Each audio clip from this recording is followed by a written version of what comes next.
Assalamu bonjour. Bonjour Christophe Agon, bonjour à tous. Voilà, tout à l'heure je rappelais le thème, je vais le rappeler pour les amis téléspectateurs. Le thème, bel et bien sur lequel nous allons discuter un peu, c'est la médecine traditionnelle endogène au service de l'humanité. Vous avez un invité, Axel? Évidemment, il a nom, Boniface Sevron, il est le président de l'ONG Le Secret des Plantes, éducateur de profession.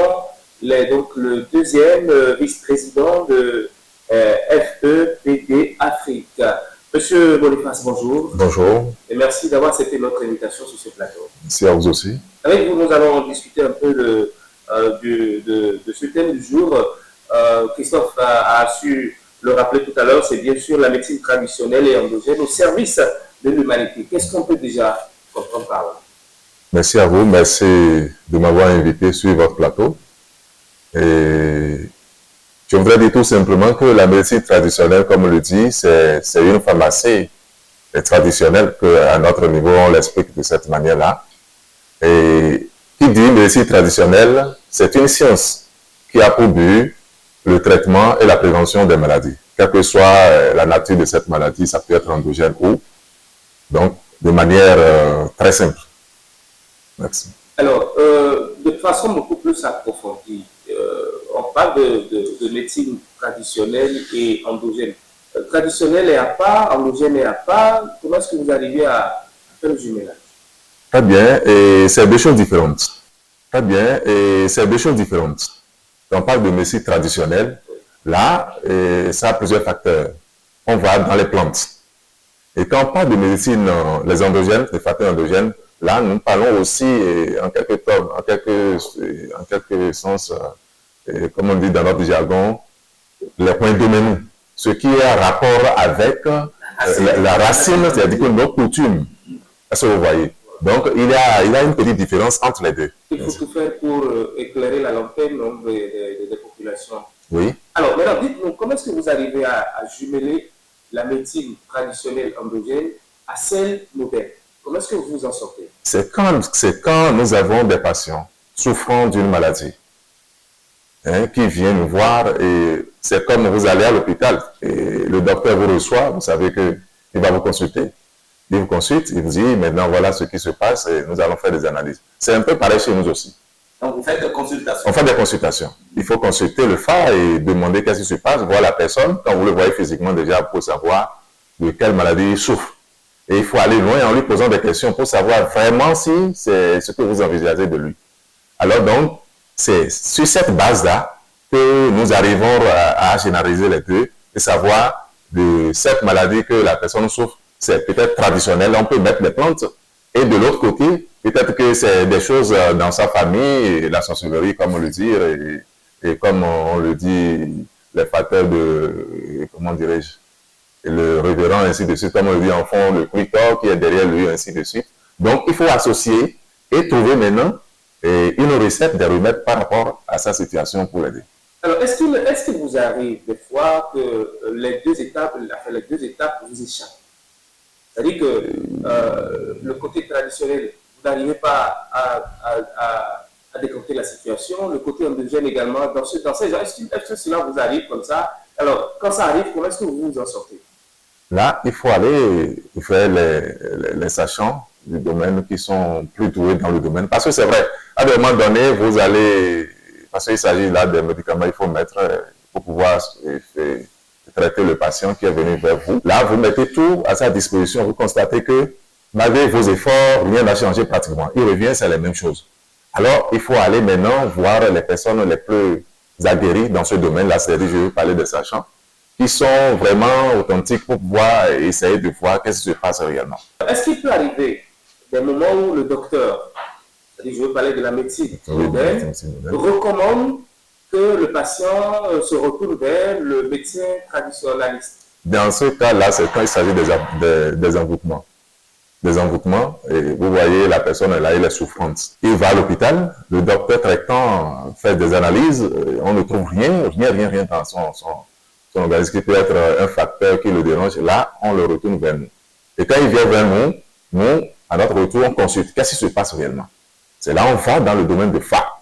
Quand on consulte le phare, quand vous allez voir vraiment ceux qui sont du domaine, Ce ne sont pas les gens qui sont sur les réseaux sociaux qui fabriquent de n'importe quoi. Les spécialistes dans le domaine, quand vous les verrez, ils vont vous dire exactement de quoi cette personne souffre.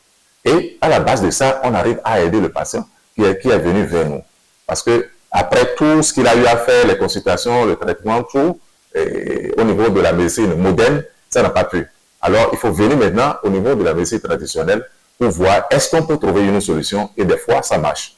Alors, celui qui est par exemple en France qui nous suit et le français qui nous suit par exemple et ne comprend pas ce que ça veut dire le phare. En quelques mots, qu'est-ce que vous pouvez lui expliquer? Le phare, c'est une tablette. C'est une tablette qui nous aide à voir de quoi il est question, de quoi il s'agit dans la vie d'un être humain. Et ça permet aux gens, parce que c'est en Afrique souvent qu'on parle de phare, et ça permet souvent d'identifier exactement de quoi il est question sur cette personne qui est venue et qui est souffrant et ayant bien allé à l'hôpital et il n'a pas trouvé une solution. Et c'est sur cette base, parce que le phare, c'est une tablette qu'on visionne pour savoir dans sa vie qu'est-ce qui se passe. Est-ce que c'est dans sa maison? Est-ce que c'est dans son village? Est-ce que c'est dans son service? Est-ce que, ainsi de suite. Et suite à cette consultation-là, on arrive à lui dire, voilà ce qu'il faut faire. Nous aussi, on prescrit des choses et qu'il doit faire dans notre domaine. Voilà. Qu'est-ce que vous conseillez, surtout quand peut-être le patient tombe malade, tout de suite, qu'est-ce que vous le conseillez? Que le patient aille vers vous ou bien qu'il aille vers la... Quand le patient tombe malade, il vient vers nous, on lui pose la question de quoi vous souffrez.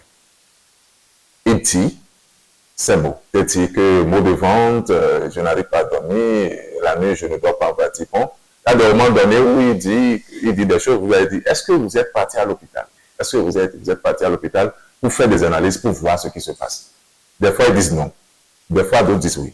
Quand ils disent non, on dit, nous vous conseillons d'abord d'aller vous consulter à l'hôpital. Donc, la première étape dans le processus, d'aller à l'hôpital pour se consulter. Là, on verra bien, parce que vous savez, après les analyses, on peut rapidement savoir de quoi il est question. Et c'est après les analyses, maintenant, qu'on trouve qu'il n'y a rien, on voit maintenant ça, là, maintenant, ça devient autre chose. Donc, nous allons chercher ça dans notre jargon et on va voir qu'est-ce qu'il en est. Lorsque c'est un envoûté, par exemple, vous voulez dire qu'un envoûté peut être guéri à travers les plantes? Un envoûté peut être guéri à travers les plantes. C'est surtout ça, c'est les plantes qui guérissent un envoûté. Vous ne pouvez pas aller à l'hôpital aujourd'hui et on va vous faire une injection pour dire que vous êtes envoûté, on va vous faire une injection pour dire que vous serez guéri. À des moments, vous refusez quand même de ne pas aller à l'hôpital. On refuse d'aller à l'hôpital parce qu'à des moments donnés, si on fait une injection à la personne, c'est la mort. Il y a de ces maladies. Il y a de ces maladies. Si on vous envoûte, c'est un envoûtement. Ça se passe aujourd'hui dans notre milieu, vous savez, nous sommes en Afrique et vous pouvez être là, on peut vous envoûter. Parlez-nous-en. Alors, donc je vous donne un exemple et je suppose que cela ne nous arrive pas, que Dieu nous en épargne. Et dans votre service, peut-être que vous êtes à un poste qui ne plaît pas à certains parmi vous. Et voilà, on essaye de vous mettre quelque chose rapidement. Vous savez, quand vous venez, il y a plusieurs manières aujourd'hui de vous envoûter. Quelqu'un qui vient dans votre bureau, par exemple, et il a porté quelque chose de genre, une tenue traditionnelle comme moi je viens de porter, il a déjà mis des poudres dedans, à l'intérieur de ces deux poches. Il vient pour vous saluer, c'est comme s'il veut chercher quelque chose dans sa poche rapidement. Il met la main sur la poudre qui est déjà dans la poche et puis il passe. Par terre, vous passez, ça suffit que vous devenez paralysé. Voilà des cas palpables. Tu vois. Donc, quand ce genre de choses arrivent, qu'est-ce que vous allez faire? Vous allez commencer par sentir des douleurs. Quel genre de douleur? C'est vous seul qui peut le dire. Arrivez à l'hôpital, vous expliquez au docteur. Il fait des analyses, il vous prescrit des produits. Vous allez à la pharmacie, vous achetez, vous revenez. Vous prenez ça, le traitement qu'on vous a donné, tout ça, vous n'arrivez pas à trouver la satisfaction. Qu'est-ce qu'il faut faire en retour? Il faut aller vers un tradit.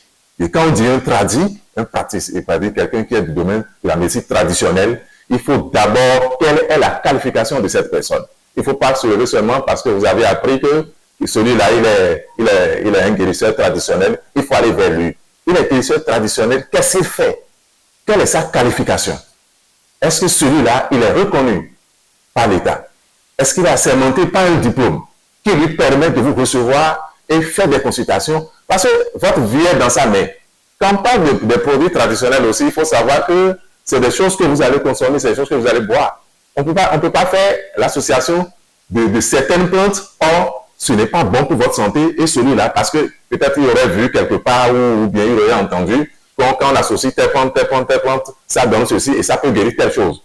Et sans chercher sans savoir quelle est vraiment, comment on appelle, l'efficacité de ces choses. Vous venez parce que lui, il a la recherche de l'argent, il vous met quelque chose, vous allez à la maison, vous prenez, ça va encore empirer le pourquoi vous êtes venu le voir. Donc, voilà un peu de ces choses. Alors, comment arrivez-vous à jauger la dose, je vais dire, des produits que vous proposez aux patients? C'est pourquoi j'ai parlé, la personne doit être un sachant dans notre domaine. Un sachant. Un sachant, c'est quoi? C'est quelqu'un qui connaît et qui sait que vous souffrez, par exemple, de maux de tête.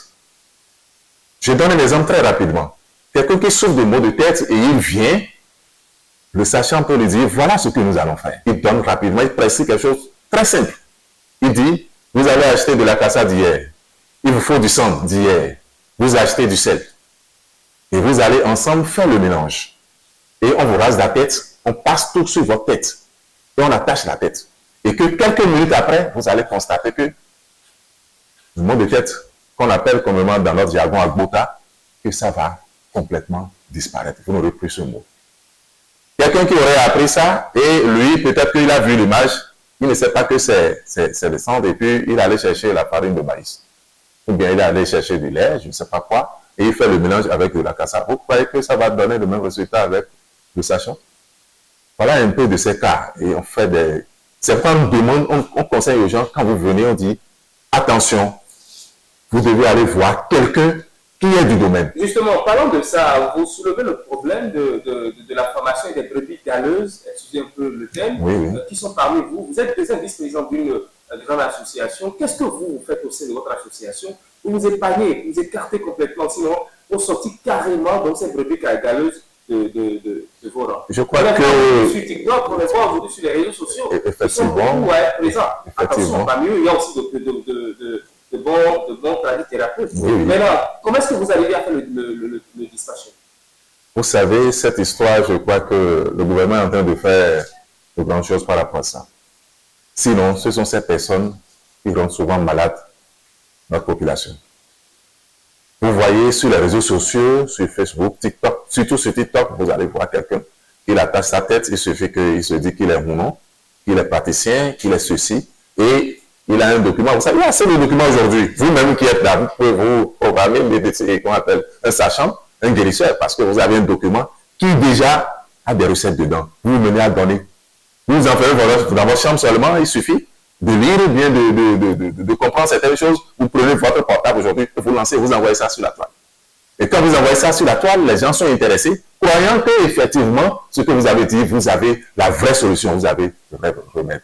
Et c'est ça qui gangrène la population aujourd'hui. Surtout sur les réseaux sociaux. Cela ne veut pas dire que tous ceux qui sont sur les réseaux sociaux sont les mêmes. Non.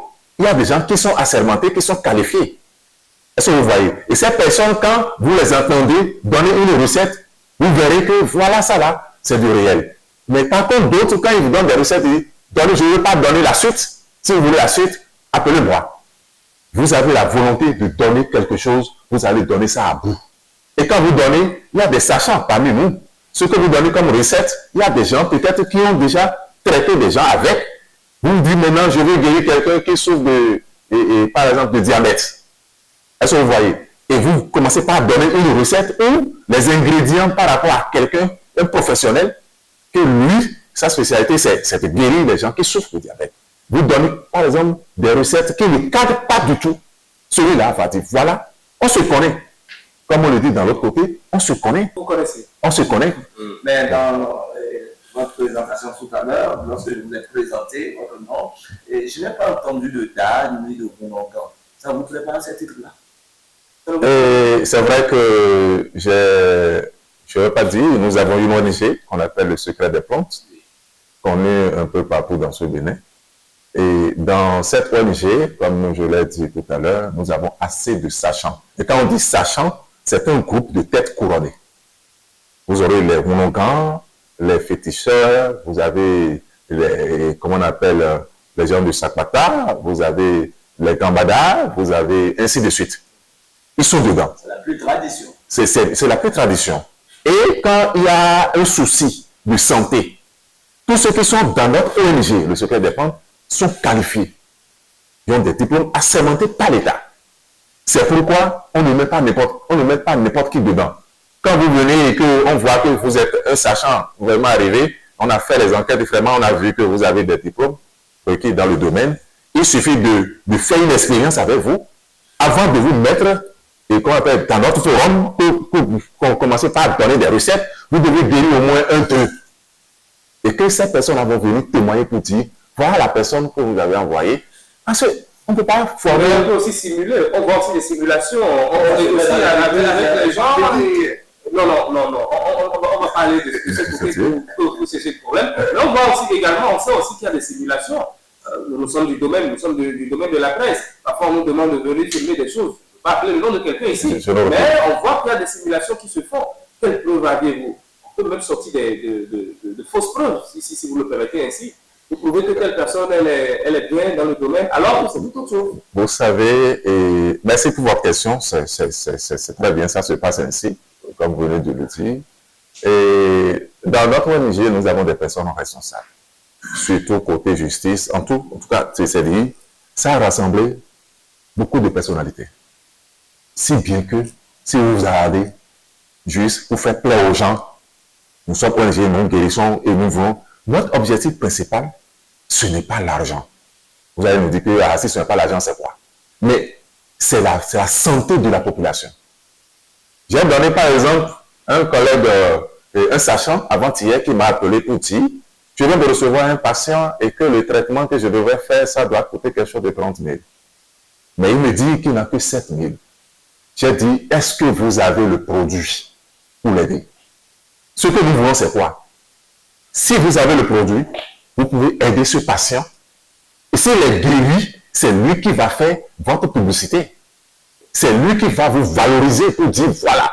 Et après, il peut revenir pour vous payer un peu, 5 000, 2 000. Là, vous verrez que s'il n'est pas en santé, s'il n'est pas de bonne santé, comment il peut aller chercher de l'argent? Voilà. Pour venir vous, voilà qu'il est malade, il est venu vers vous, vous avez dit un montant, et il n'a pas la possibilité de vous payer. À cause de ça, vous allez le rejeter. Ce que vous dites, c'est des cas récurrents, parce que d'autres sont en difficulté, ils n'ont vraiment pas les moyens. Ils n'ont pas les moyens. On les laisse sur le carreau. Qu'est-ce que vous dites pour ça? Non, nous, chez nous, on ne fait pas ça. Je conseille aux autres. Et je vais parler aussi de la médecine moderne. Je vais parler aussi de la médecine moderne aussi. Ce n'est pas seulement du côté traditionnel. Parce que ça se passe aussi au niveau de la médecine. Non, parlez de votre cas. De notre cas, c'est dit, chez nous, tel que je viens de le dire, si un patient est souffrant et il vient, c'est parce qu'il a appris que ici, je vais trouver guérison. Ici, je vais trouver la santé. Et il est venu faire vous. Vous avez la solution. Pourquoi ne pas l'aider? L'argent, même si on vous donne 100 millions aujourd'hui, vous avez déjà des projets ainsi que vous allez dépenser, ça va finir. Mais ce dernier, si vous le laissez mourir, vous savez quel service il peut vous rendre demain?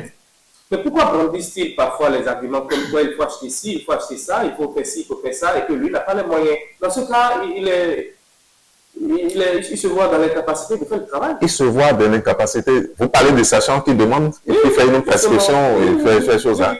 C'est vrai, à un moment donné, quand vous venez voir un sachant, ce n'est pas qu'il a tout là qu'il peut vous donner. Il y a des choses qu'il peut vous envoyer acheter. Si vous n'avez pas les moyens, il a des manières qui peuvent vous aider à faire. Je peux essayer de vous faire le produit. Notre slogan chez nous, si quelqu'un vient vers vous, aidez la personne d'abord. Vous pouvez dire, mais si aide la personne et en retour, il n'a rien. Il faut aussi faire des sacrifices. Nous sommes des humains. Tout ce qu'on fait dans la vie, on ne peut pas tout récolter. Vous avez des relations directes avec les docteurs? Nous avons, dans notre ONG d'abord, nous avons assez de docteurs. Infirmiers, sages-femmes qui nous connaissent très bien. D'accord? Et quand il y a de ces genres de choses, souvent ce sont même qui nous envoient des personnes, des patients pour dire que, j'ai essayé de traiter tel, mais à l'écouter encore quand il est venu à la consultation, il n'a pas trouvé satisfaisant. Je crois qu'il a un problème que à votre niveau, vous pouvez chercher pour l'aider.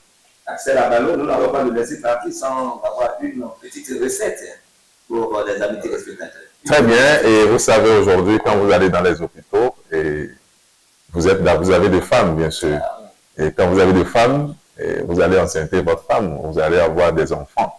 Et souvent, quand la femme est enceinte, nous avons plus de soucis. Vraiment plus de soucis, même que la femme qui est enceinte. Oui. Parce que quand l'accouchement s'approche, on se pose 1000 et 1000 questions. Peut-être au village, il y a déjà une tante qui est en train de menacer, et il a déjà des choses, il ne va pas enfanter l'enfant par le bas-ventre, c'est pas la bouche, des choses comme ça. Quand c'est comme ça, il y a des choses très simples qu'on donne. Allez-y. Je vais vous donner rapidement deux. Il suffit de trouver le cola rouge, qu'on appelle en fond banja. Le cola rouge. Vous mettez ça, vous allumez le charbon. Vous mettez ça sur le charbon. Vous le laissez calciner, juste. Complètement. La femme qui est enceinte, déjà à 3 jours, vous faites ça, à 3 jours, ou bien dans sa dernière semaine, d'accord, vous lui donnez, là, à manger les matins. Il prend ça. Il mange. Chaque jour. Chaque jour, il mange. Vous pouvez faire ça si vous voulez chaque jour, bien 3 jours, il mange. Deuxième chose, il va accoucher facilement. Deuxième chose, c'est une recette endogène. Vous allez au marché, vous allez acheter le mûr du serpent, enfant dit dans quoi pour revenir à la maison. Mais cette recette, si la femme est au courant de comment vous voulez la préparer, elle ne va pas consommer ce que vous allez la donner.